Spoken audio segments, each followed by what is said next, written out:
Jovens, tudo bem, amores? Essa é uma aula de biologia molecular. É um conteúdo que durante o ensino médio a gente estuda no primeiro ano, mas a gente fala muito desse assunto em genética no terceiro ano, tá? Porque quando a gente está falando de genética, a gente tem que relembrar como é a estrutura do DNA, o que são as letrinhas do DNA. Então, por isso, esse tema sempre reaparece para a gente nas questões. Portanto, peguem o lápis, a caneta, façam as anotações, estudem e mandem todas as dúvidas que vocês tiverem para mim depois, tá bom? Vamos lá? Primeira coisa que a gente vai falar nesse momento é o que é o núcleo, como ele é formado e o que tem dentro dele. Todas as vezes que a gente fala de núcleo, nós estamos falando em uma estrutura de célula eucarionte, tanto animal quanto vegetal. Por que núcleo? Porque o material genético ele fica envolto por um envelope nuclear, chamado de carioteca. Na carioteca existem muitos buraquinhos, muitos poros, que é para permitir a passagem de material genético e de outras substâncias para o citoplasma e para dentro do núcleo, tá? No núcleo, nós temos uma região condensada de RNA. Essa região condensada de RNA a gente chama de nucleolo. E uma região feita pelos fios de DNA, ou também chamado de cromatina. A cromatina é o DNA enrolado a proteínas, proteínas chamadas estonas, tá? Então vejam que principalmente no núcleo a gente destaca essa formação aqui, o nucleolo e a cromatina, ou seja, a parte rica em RNA e rica em DNA.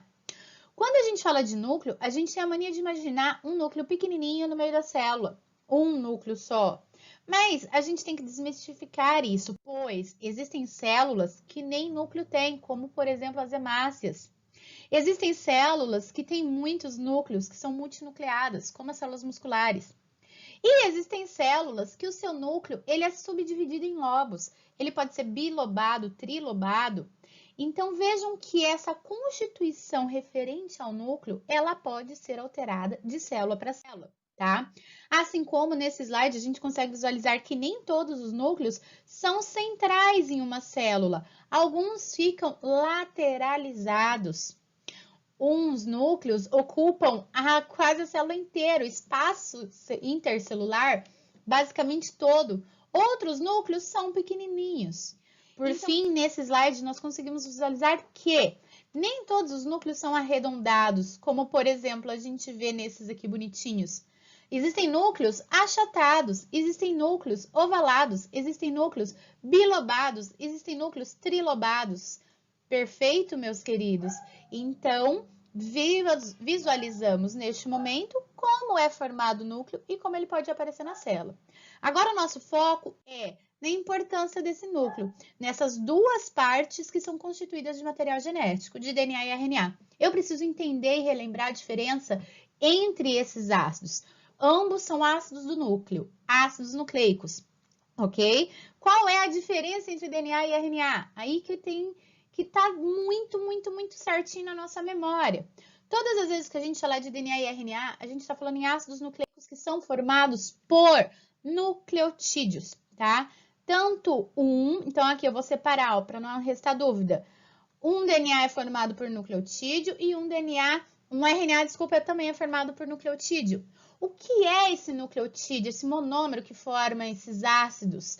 Eles são constituídos de um grupamento fosfato, ambos têm o mesmo grupo, igualzinho, e ambos possuem um açúcar com 5 carbonos, ou seja, uma pentose, tá? Um carboidrato com 5 carbonos.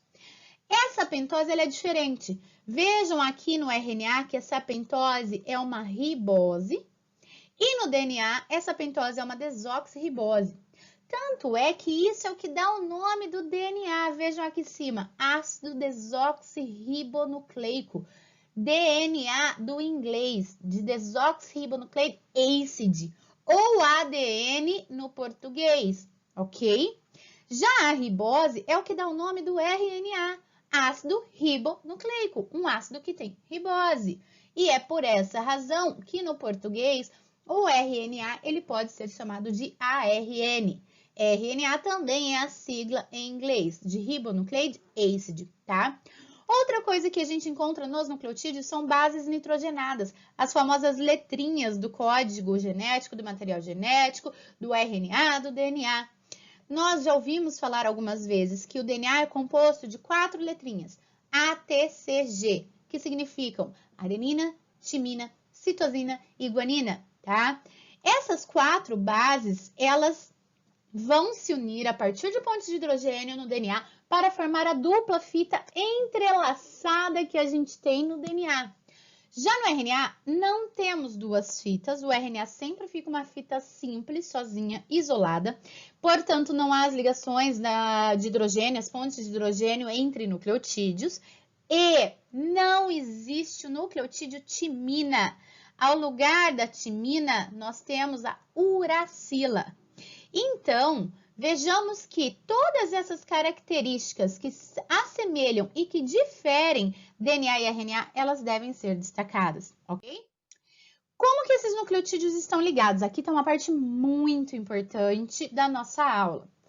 Quando a gente fala que uma pentose é um açúcar com 5 carbonos, eu consigo visualizar e contabilizar esses carbonos no anel estrutural quimicamente falando.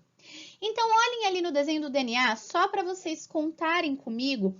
Aqui, a partir desse ponto, eu conto carbono 1. Aqui, carbono 2, aqui, carbono 3, aqui, carbono 4 e acima ali o carbono 5. Nós chamamos esses carbonos de 1 linha, 2 linhas, 3 linhas, 4 linhas e 5 linhas. Então, vejam que as ligações entre nucleotídeos, elas terão uma regra, uma ordem. Como que o nucleotídeo vem sendo puxado para ser colado ali? Por ligações fosfodiéster. Sempre, sempre. Um nucleotídeo novo, ele será inserido no carbono 3 linhas, tá? Então, nesse grupo hidroxila do carbono 3 linhas, haverá a chamada para um novo nucleotídeo. Esse novo nucleotídeo vai ligar lá em cima, ele vai ligar no seu carbono 5 linhas.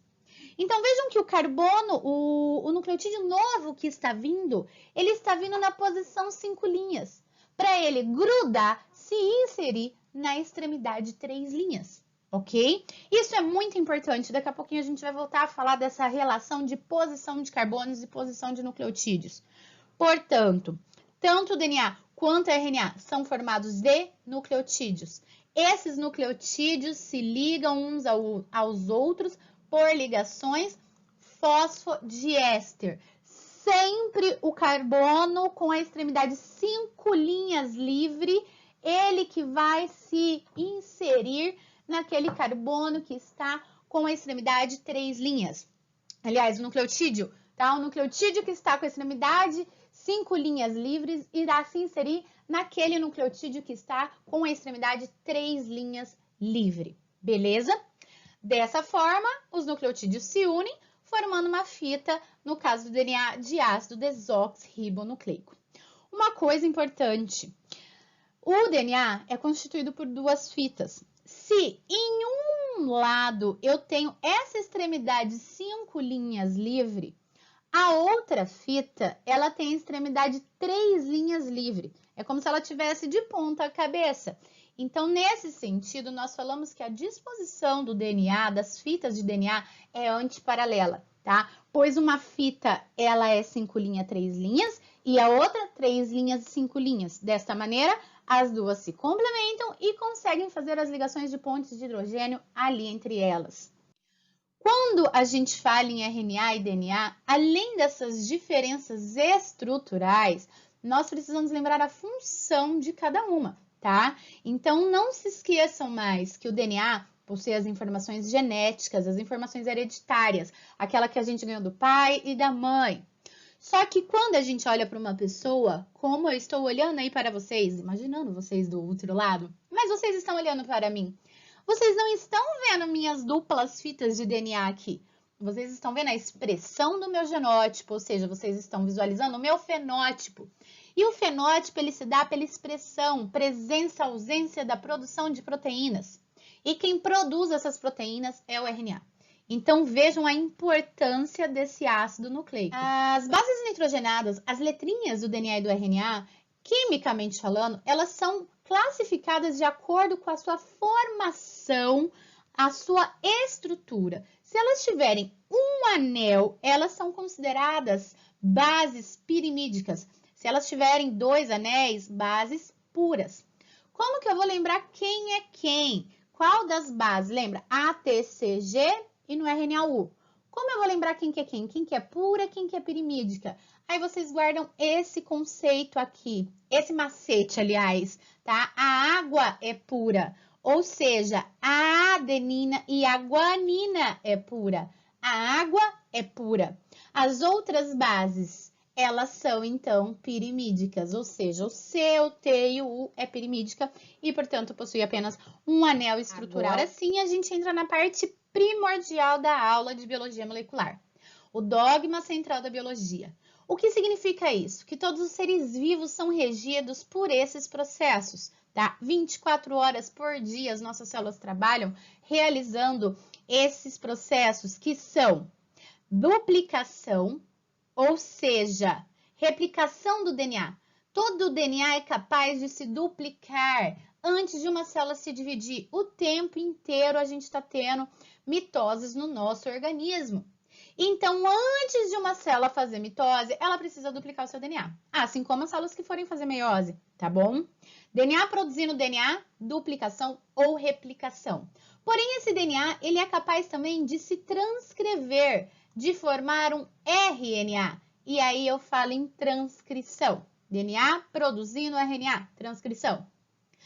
Se o exercício falar, por exemplo, do vírus HIV, que faz uma transcrição reversa, a gente já sabe o que significa transcrição reversa. RNA produzindo DNA. É normal? Não. Em situações normais, o fluxo ele é direcional nesse sentido, tá bom? E o RNA, por sua vez, ele faz a tradução, ou seja, ele traduz o código genético e forma uma proteína. Então, não se esqueçam mais, meus amores. DNA produzindo DNA, duplicação. DNA produzindo RNA, transcrição. E o RNA traduzindo o código genético, formando a proteína, tradução. Esses 3 pontos nós vamos discutir agora para ficar bem claro aí, tá? Vejam que na duplicação a gente tem DNA produzindo DNA. E esse processo, ele conta com diversas enzimas, mas eu vou destacar aqui apenas as principais. Primeira coisa que a gente precisa é abrir essa dupla fita. Nesse local que ela começa a abrir, ou seja, na forquilha de replicação, eu vou ter a ação de uma enzima chamada helicase. A helicase vai quebrando as pontes de hidrogênio e libertando, então, as 2 fitas, tá?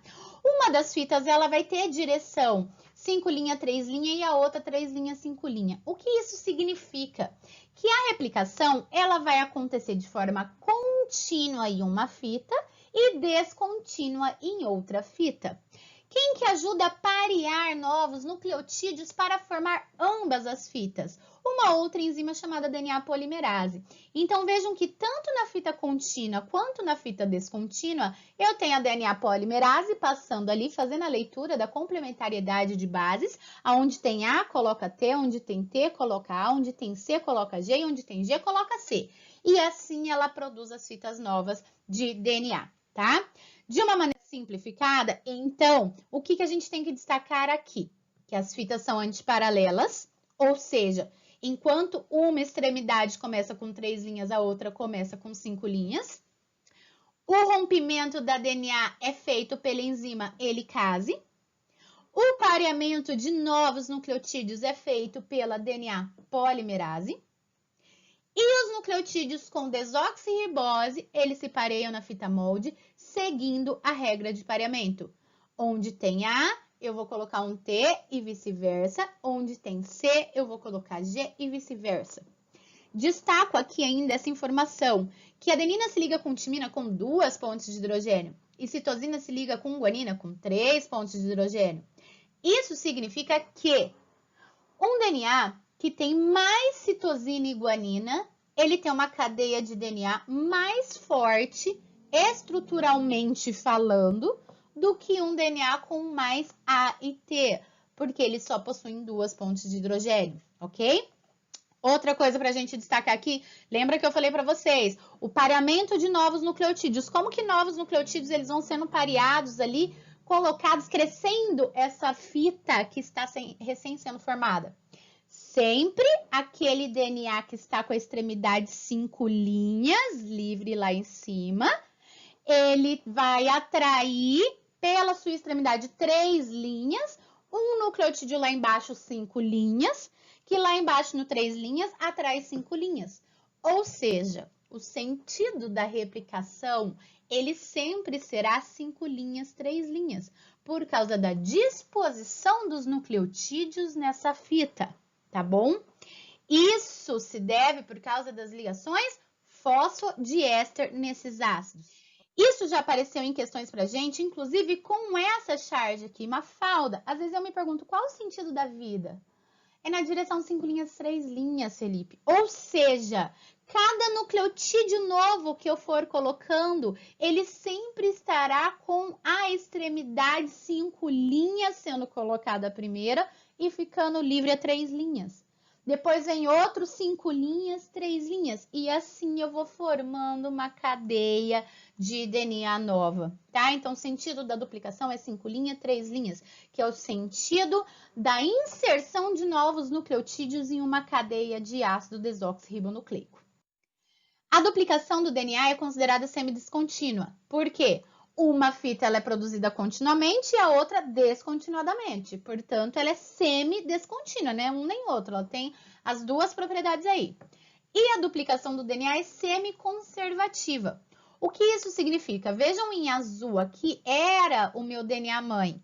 Essa fita se abriu e novos nucleotídeos foram pareados, formando ali em cima uma nova cadeia de DNA e aqui embaixo uma outra cadeia de DNA. As duas fitas formadas têm um fragmento novo e um fragmento mãe. Um fragmento novo e um fragmento mãe. Então, ela semi-conserva o DNA parental. Sempre. Não se esqueçam dessas duas propriedades. Agora que a gente já compreendeu como acontece a duplicação do DNA, vamos entender como que acontece a transcrição e a tradução. Começando pela transcrição. A transcrição ela é muito parecida com o processo de duplicação do DNA. Mas agora eu não vou formar mais um DNA, eu vou formar um RNA. Então, mais uma vez, essa dupla fita, ela precisa o quê? Se abrir. Olha só, a gente tem a abertura da dupla fita. Eu vou ter a inserção de novos nucleotídeos e eu vou ter a ajuda de enzimas diferentes. Lá na duplicação do DNA, eu tinha ação da DNA polimerase. Aqui eu tenho ação principalmente da RNA polimerase ou polimerase do RNA. Vejam que a transcrição, ou seja, a formação de RNA, ela conta primeiramente com o rompimento da dupla cadeia de ADN ou DNA, pareamento de novos nucleotídeos pela RNA polimerase. Esses nucleotídeos que têm ribose, o açúcar agora é a ribose, se pareiam na fita molde. Então, onde tinha A, eu vou colocar um U. Onde tinha C, eu vou colocar um G. Onde tinha um T, A.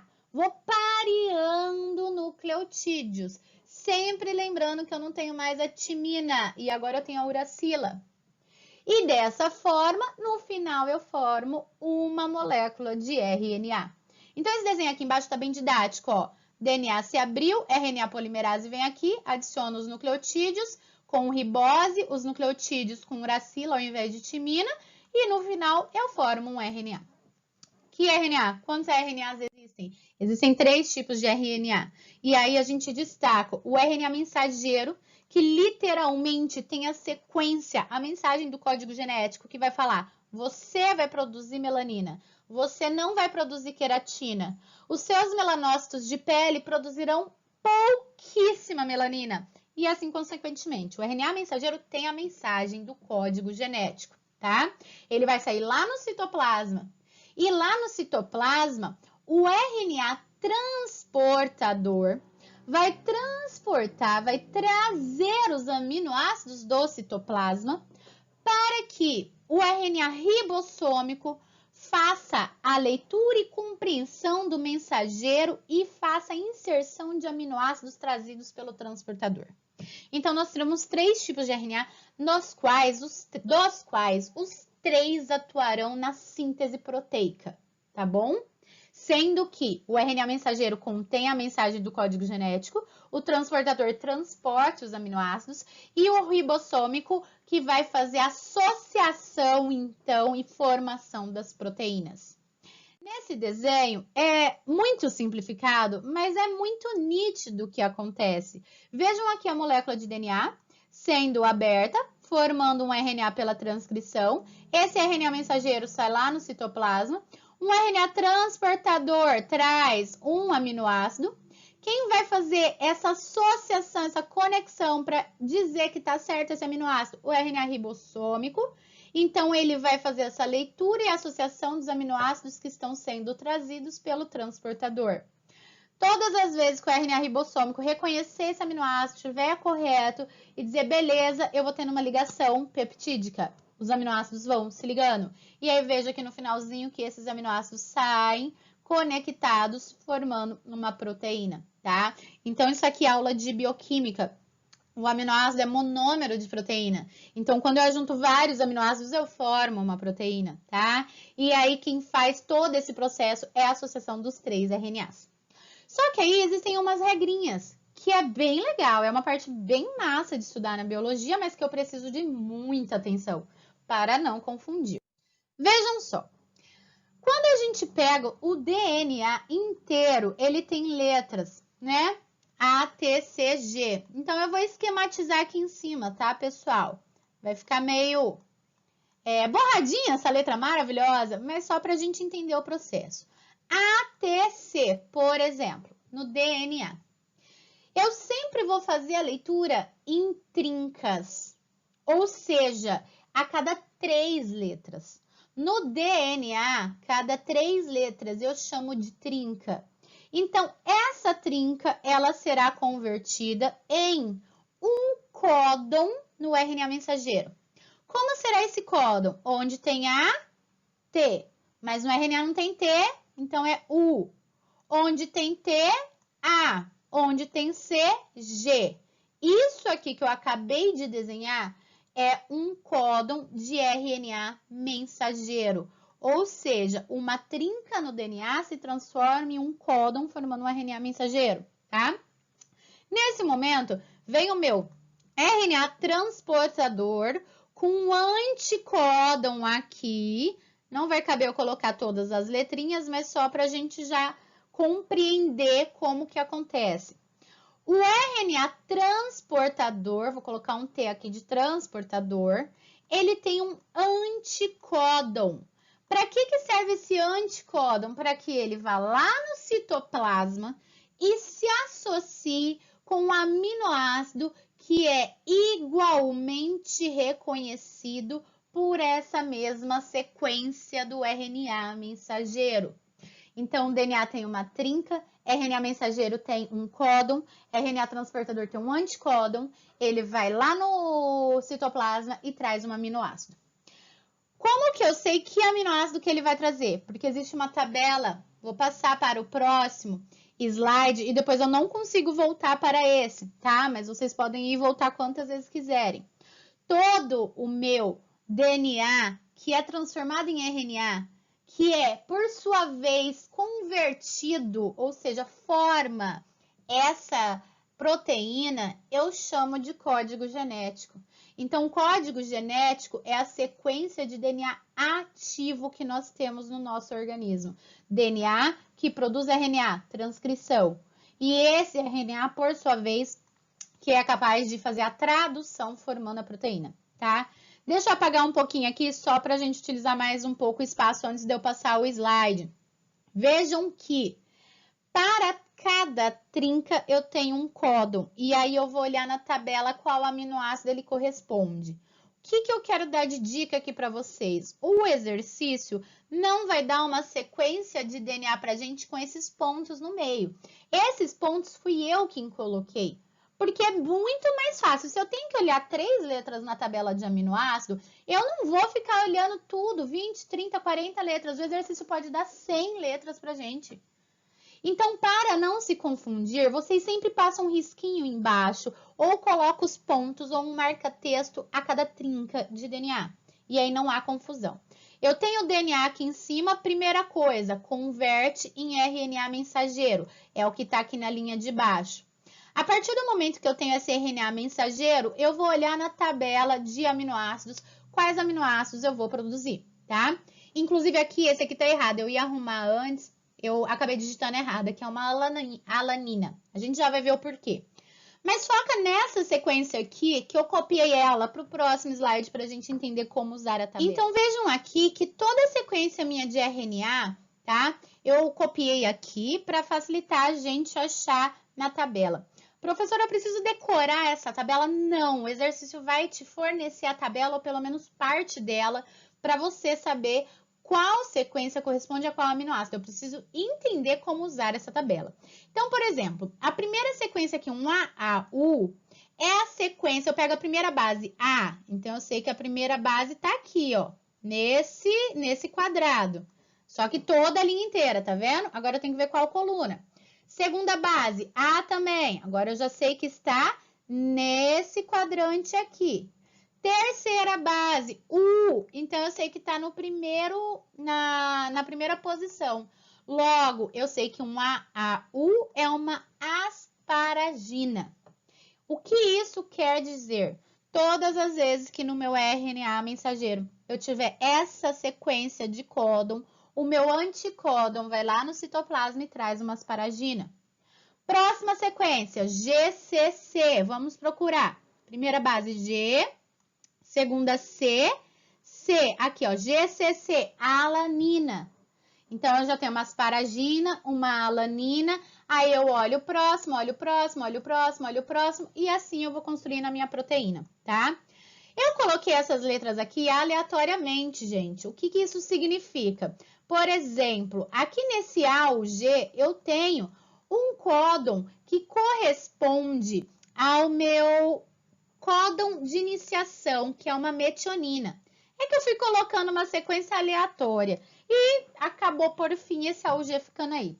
Normalmente, essa metionina, que é um códon de iniciação, é a primeira sequência que eu vou ter em uma proteína.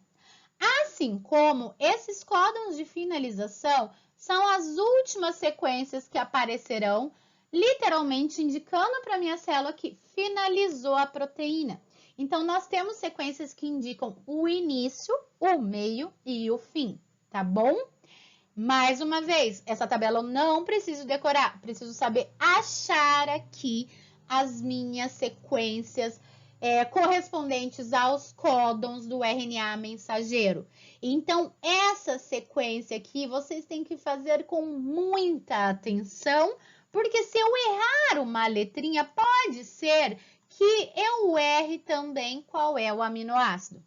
E aí, nisso, eu já vou chamar a atenção agora de vocês. Pessoal, o que é uma mutação?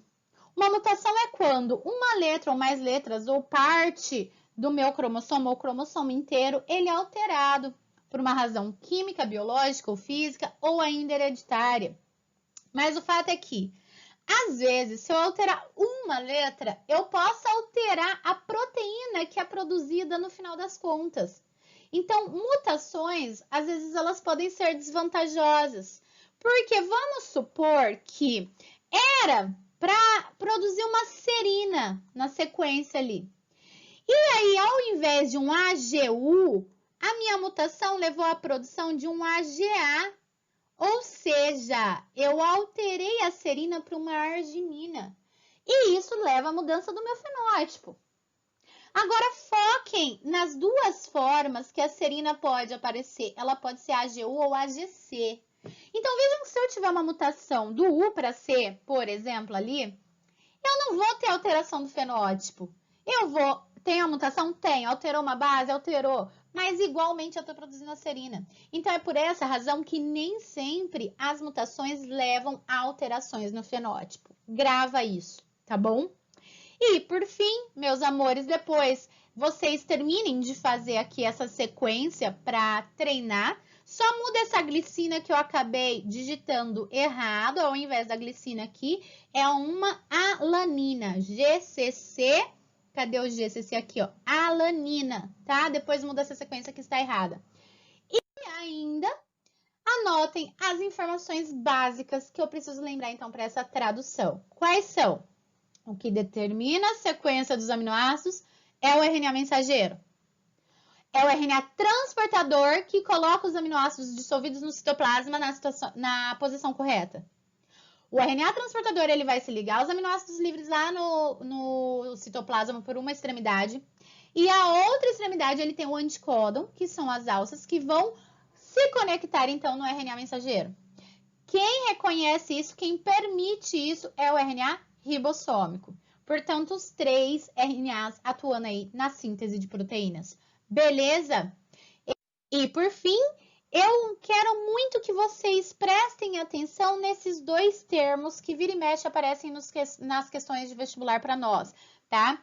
Quando o exercício fala para a gente que o código genético ele é universal, o que ele quer dizer com isso? Que nós, as bactérias, os fungos e qualquer ser vivo vai produzir proteínas de acordo com essa tabela. Ou seja, sempre um UUU vai sintetizar a sequência de aminoácidos correspondente a uma fenilalanina, tá? Esse código ele é universal, ele é igual para todos os seres vivos.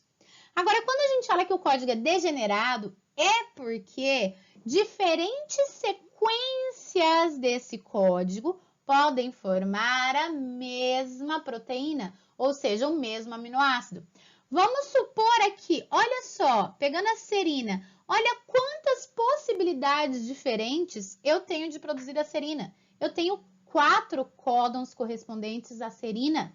Isso quer dizer que, olha, a possibilidade de trocas, recombinações, sequências diferentes que eu posso ter em uma proteína toda formada por serina, tá? Isso quer dizer que o código genético é degenerado.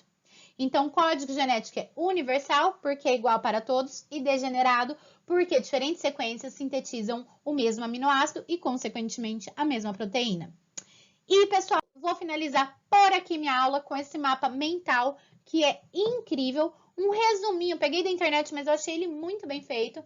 Um resuminho do que a gente falou nessa aula, a partir de transcrição, o RNA mensageiro sendo produzido, vai lá para o citoplasma, o códon é lido e o anticódon do RNA transportador traz as sequências de aminoácidos correspondentes, formando, por fim, a nossa proteína.